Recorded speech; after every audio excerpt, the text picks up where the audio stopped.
Hello, everyone. It's Wednesday, February the 7th. I appreciate you tuning in with us today. I'm going to go through stuff real quickly here, as quickly as I can, but again, thank you so much. We have more grants, to talk about in regard to broadband, and these are called LED grants, which stands for, we've always got to have a name that, stands for something, but this stands for Line Extension, Advancement, and Development. Now, these awards are 10 awards totaling $33 million. These awards will enhance the broadband access in 9 counties, impacting 5,200 families and businesses together that previously lack significant connectivity. And the counties that will be benefited from this round of awards include Cabell, Marshall, Mineral, Pendleton, Pocahontas, Putnam, Ojai, Wayne, and Wetzel counties. So we're just continuing to move across the state and make things better. That connectivity turns into real dollars and economic impact to all of us, because businesses then can do and show their trades and move very quickly and everything, and it absolutely turns into more and more and more business revenue and more revenue across this great state. So really, really happy to, see a lot of this going on, and we're just going to keep at it. As you know, we talked about FEMA and a major declaration, a disaster declaration that was approved for Boone, Calhoun, Clay, Harrison, and Kanawha counties about the flooding that occurred last year. FEMA teams are now going door to door in the affected areas to give residents information. Pay really close attention to that, and if you've missed these folks and everything, get in touch with us, and we'll help in any way to facilitate this, because that we all know those storms and everything, especially the flooding, was really tough, really, really tough. We absolutely were turned down in the beginning. We went to bat wholeheartedly, as we always try to do, for the great people of West Virginia, and we won in this one. So get in touch with us if you're not talking to those folks and you've got an issue or a claim and everything, and we may really be able to help. We just graduated another class of correction folks. Now just think about this. In doing this is a massive achievement in staffing our correctional facilities with a graduation class of 53 new officers that just graduated last week. And with all that being said, let me read just a couple of things. The Southern Regional Jail and Correctional Facility in Raleigh County has achieved an outstanding milestone with 0, gosh, this is amazing, compared to where we were, 0 staff vacancies now. This accomplishment is especially noteworthy, considering the facility had a 30% vacancy rate in September of 2023. So we're working it. Thank you to the legislature that has given us the tool to be able to pay people more and do things and everything, but we're working it, and we work it diligently every day. But this is good news, really good news. We don't want people in this state hungry, do we? And how I've stood really staunch about that, but here's something that we need your help on. The West Virginia Department of Education is actively seeking partnerships with organizations for the Summer Food Service Program. The Summer Food Service Program ensures that our children across this state can access nutritious meals during the summer break. Now, just listen to me. Please listen to it. You still got a lot of tough things that are going on in this state, and there's a lot of people that are really hurting. But when it comes to kids really hurting, do we not want to step up? Do we really not want to step up? And absolutely, when you just think about kids that really and truly are struggling because they're possibly going hungry. They're absolutely at least going hungry from the standpoint of nutrition. And so in the summer, is a difficult time for us, in the education department. We need organizations to partner with us to be able to help and ensure that this tough stuff isn't happening. So please step up. Call our Department of Education, and if you're interested in becoming a summer sponsor, you can reach out to the Department of Education, but please step up here and help us. Okay, I've got a bunch of art awards here, and I want to just say that today I'm announcing the winners of the 2024 Almost Heaven Governor's Art Exhibition. All West Virginians can view the winning artwork right outside my office at the state capitol. And here I go, and I'm going to read all of them and everything, but these are the winners. In the high school division, the first place, now I'm going to start third. Third place was Ada Griffith from Tulsa High School. We congratulate Ada. Jaden White was the second place winner from Riverview High School. And our first place Best of Show, Emily Garrett from Braxton County High School. Now look at those. Just look at those and imagine the talent of our young people. Can't be any better in my book. In the middle school division, our third place winner was Ashton Bailey from Lincoln Middle School. Our second place winner was Rayleigh Cochran from Lincoln Middle School. And our first place winner was Natalie Garrett from Braxton County Middle School. A lot of good stuff going on at Lincoln Middle because they play second and third. Okay, the winners in our elementary school division. Third place was Tegan Payne from the Arts in Action program. Second place, Joseph Roselius from Big Elm Elementary School. And first place was Madeline Bazzi from Shady Springs Elementary School. And all I can say is just this. Keep up the great work. Your talent is absolutely noticed and not unnoticed. Absolutely. Keep up the great work. We're really proud of all of you. We're proud of all of you. These will be on display. Please come and see them and everything. It's amazing the talent of our kids. So come and see them and support them. That's good stuff. You know about Operation Rest in Peace Potholes? Last week we kicked off Operation Rest in Peace Potholes. In the time, our DOH road crews have patched approximately 1,600 miles of roadway and laid down 1,250 tons of asphalt. So, we're moving on it. We're going to stay on top of it. We're going to absolutely put all the potholes deep in the grave. So we were able to start a little earlier because we've been blessed with this warmer weather and in the winter here. And we're, like I said, we're going to stay on top of it.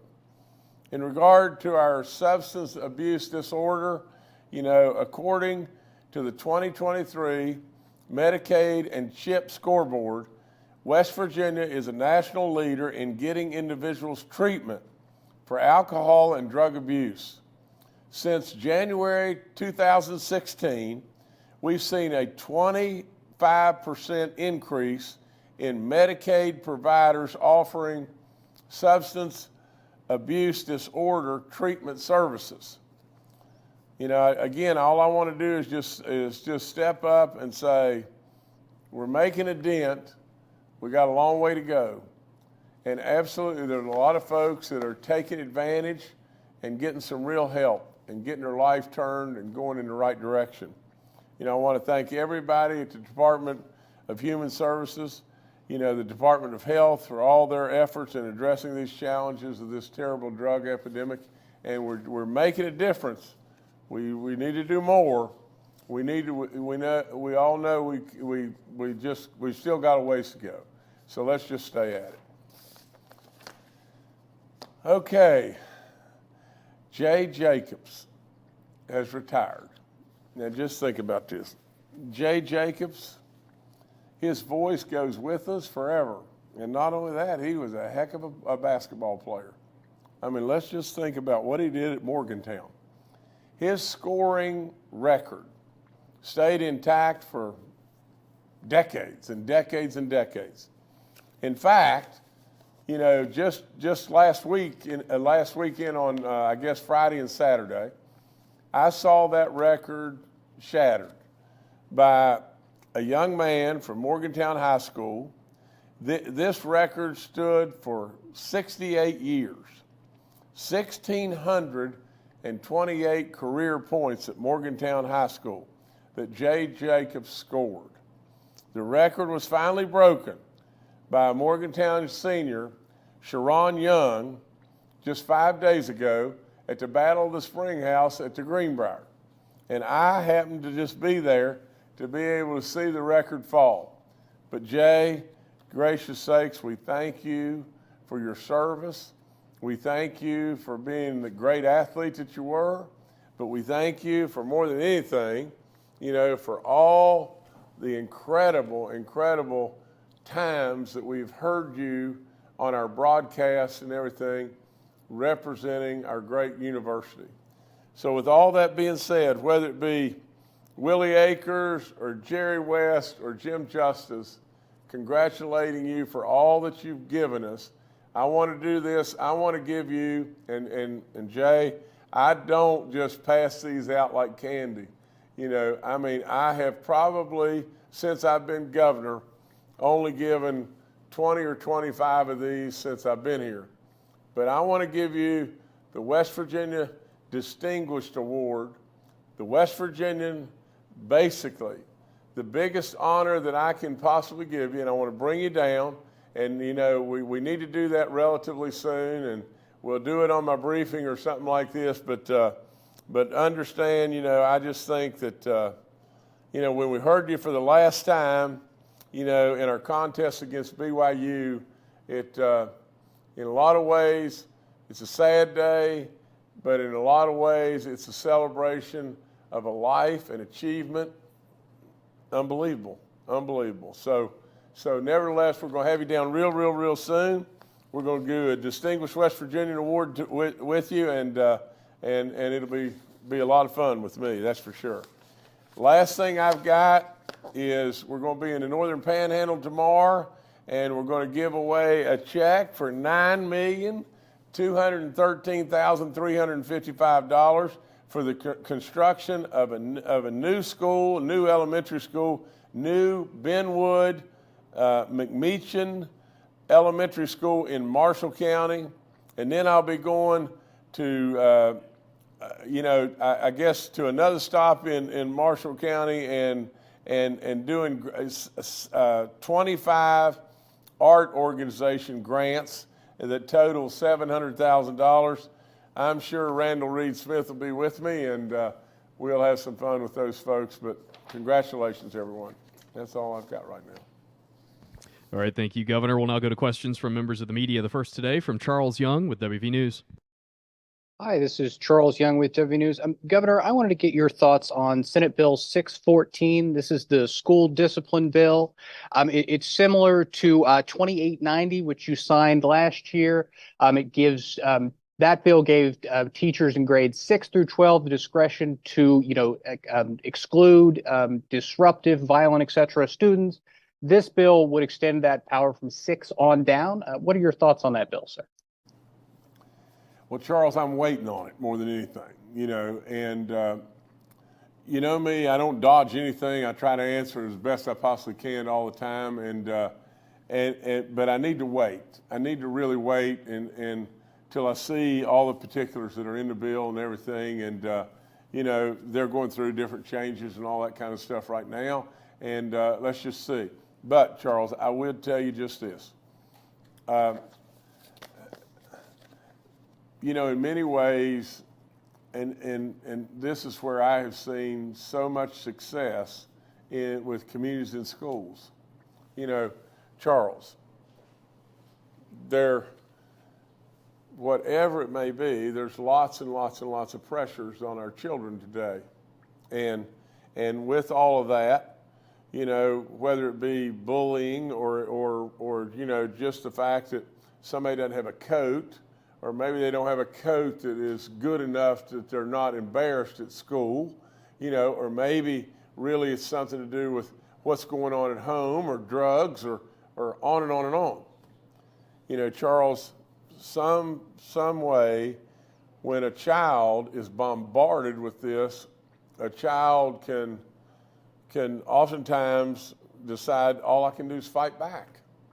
And then when that child, becomes disruptive in the classroom, then the whole class is suffering.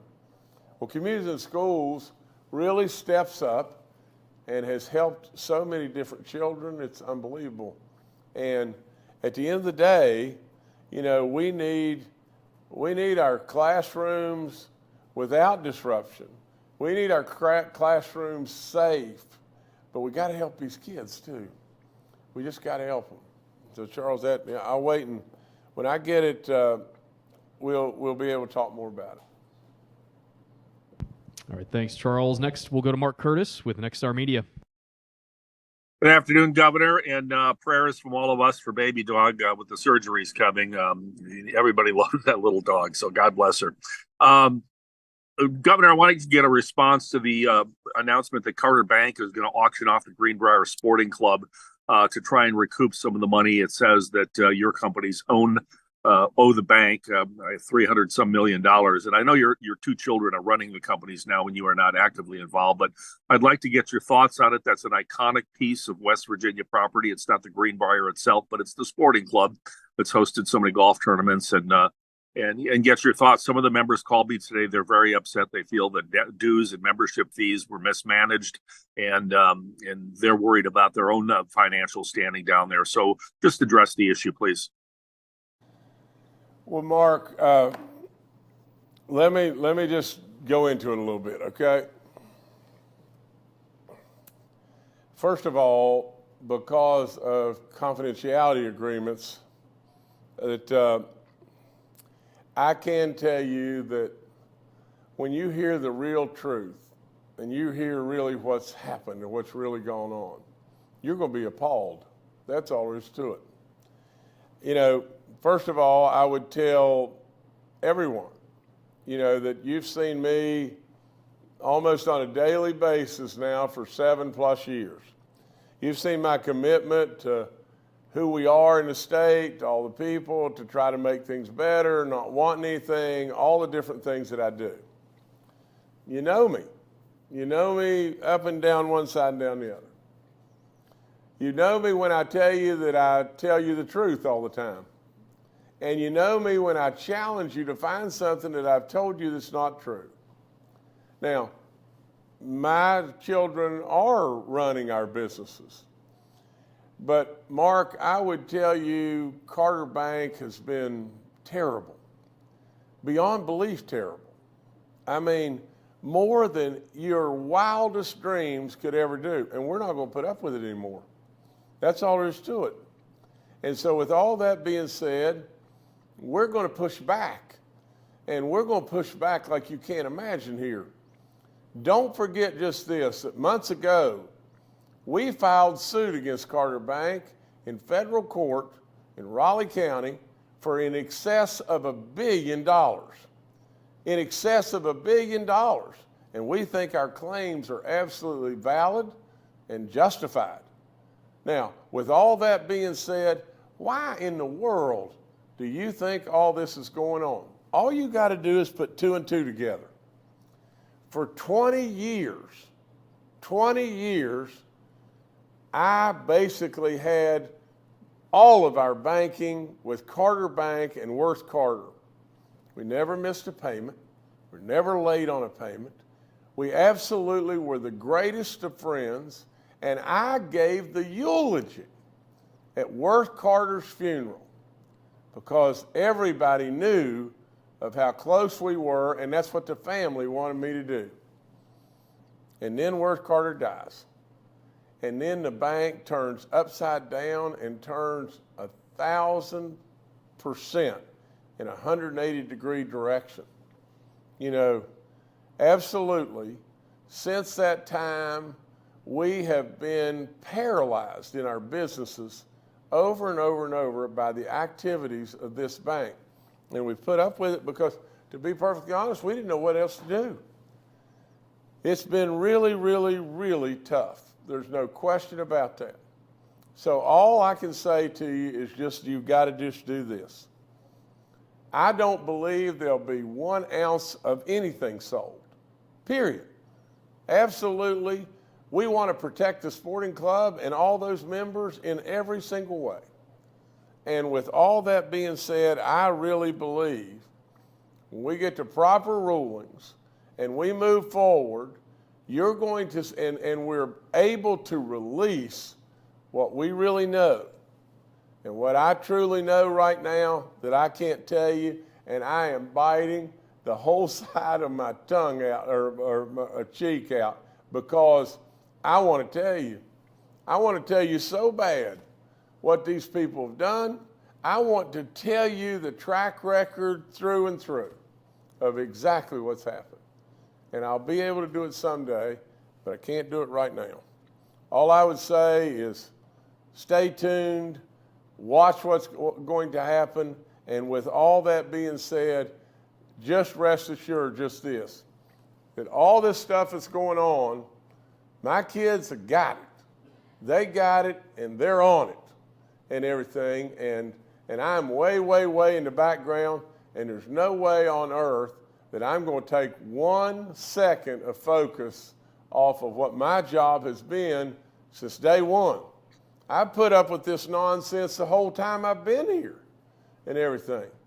But absolutely, there's no way I've taken my eye off the ball. I am so proud of what we've done and what we're going to continue to do. I just stay tuned and, not react to a bunch of, a bank, and I've called folks this many times, but bad actors that use the media to hype something about their position and use it to pressure us into doing something that isn't the right thing to do. So all that being said, I just say stay tuned. All right, thanks, Mark. Next to Brad McElhenney with West Virginia Metro News. Hi, Governor. Hope you're well. Hope your dog is too. Governor, to follow up on the $300 million in debt to Carter Bank, that is an outcome of personally guaranteed loans that went into default last April. Why not just pay that, or at least make good on a portion? Thank you. Brad, it seems, well, first of all, I don't have a drawer here with $300 million in it. You can just write a check and pay for it. But there are so many other extenuating circumstances where maybe we could have paid for it, and maybe we were blocked. And so I would just tell you that you just got to wait. You just got to wait till you hear the circumstances and as to what's happened, and you're, like I said, at the end of the day, you're going to be stunned, as I was, stunned, by the conduct and what has happened, and so at the end of the day, you got to remember a bunch of things. There was a day that we owed Carter Banks, I think it was $780 million. And that was when Worth Carter died. And through that amount of time, we have paid them diligently and paid them down, paid them down, paid them down, paid them down. And I think the debt somewhere is plus or minus $300 million. Now, through that time, we've paid them down $480 million. I mean, it's amazing. It's amazing what really and truly we've been able to accomplish. So along the way, I want Carter Bank to be paid off in full. But really and truly, Carter Bank, has got a real dilemma on their hand. Because on one hand, we may very well owe Carter Bank $300 million. But on another hand, we feel like they owe us in excess of $1 billion. And so all this stuff is going to come out. And I just hate for the great folks at the sporting club to have all this going on. I just hate for the fact that, that I'm the governor, I'm a senatorial candidate and everything, and Carter wants to use that to be able to use the media to cause, a firestorm and everything to be able to put pressure. So, like I said, we're not going to put up with them anymore. That's all there is to it. All right, thanks, Brad. Next to Micah Leith with WAY. Hey, Governor, hope you're well. Last night, the leading candidates for governor in the Republican Party gathered in Raleigh County for a debate. I kind of want to ask a question kind of based on that. What are some issues that the next governor is going to have to handle, and what can these candidates do to prepare to hold the highest office in the state? Thank you. Micah, let me tell you this. When I walked in the door, things were pretty tough. And today, things are pretty doggone good. Now, if I were running for governor today, you know what I'd say? I'd say, look, first thing I'm going to do is I'm going to go to Governor Justice and I'm going to say, what do you think? What do you think we ought to do? And the second thing I'm going to do, some way, somehow, I'm going to keep what has already been built to this incredible positive tsunami that we have going on in West Virginia. I'm going to keep it going. That's all there is to it. That's exactly what the next governor or potential next governor should be saying in my book. That's what I'd say. I'd say wholeheartedly, for crying out loud, let's give credit where credit's due, but let's keep the momentum going. We don't need to reinvent the wheel. We saw what reinventions of the wheel did for us 7 years ago back. We saw that, didn't we? And we saw the fact that 7 years ago when we walked in the door, we were flat out DOA. Now, if we think all of a sudden what we're going to do is we're going to come up with some miraculous idea and literally we're going to go in a 180-degree different direction and lo and behold, it's going to work. It may. But you know what I'd say? I'd say if it ain't broke, don't fix it. Let's go. Let's go with where we're at and what we're doing. Mind the store. Continue to bring businesses and every opportunity to us.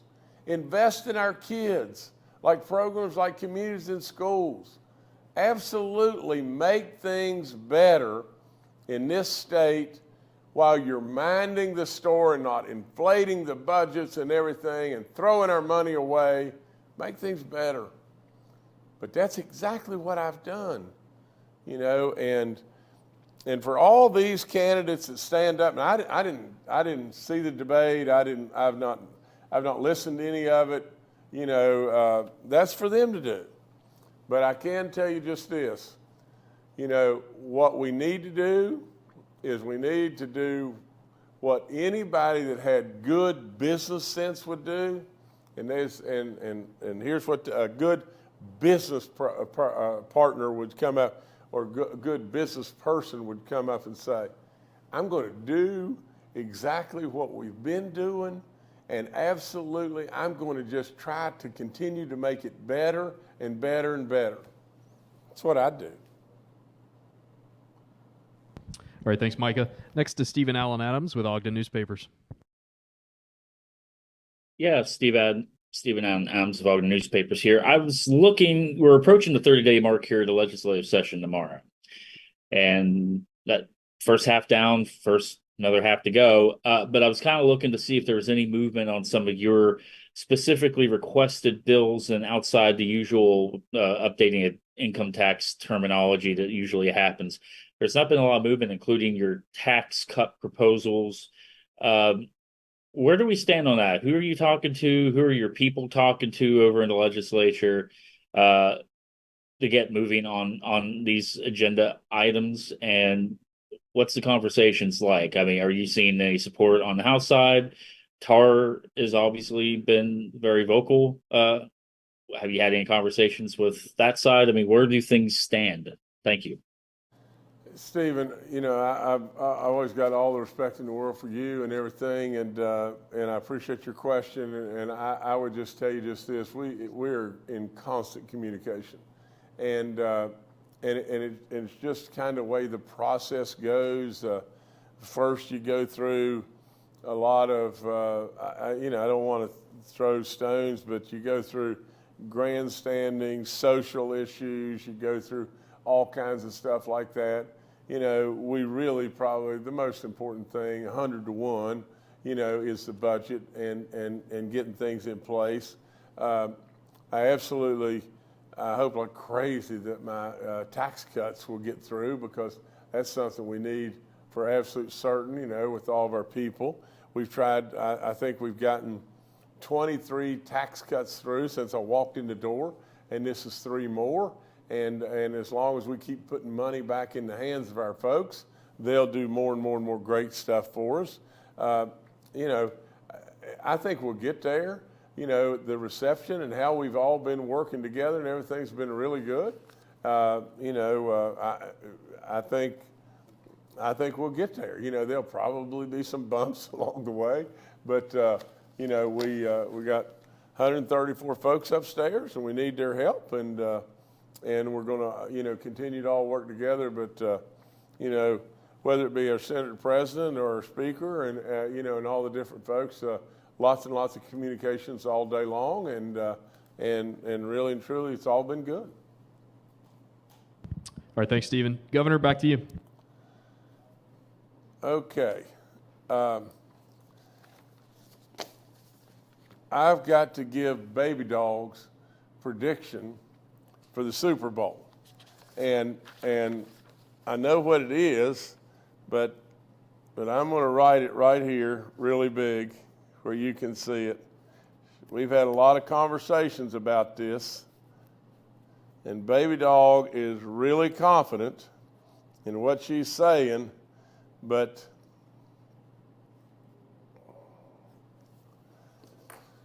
here it is: Kansas City 31, San Francisco 17.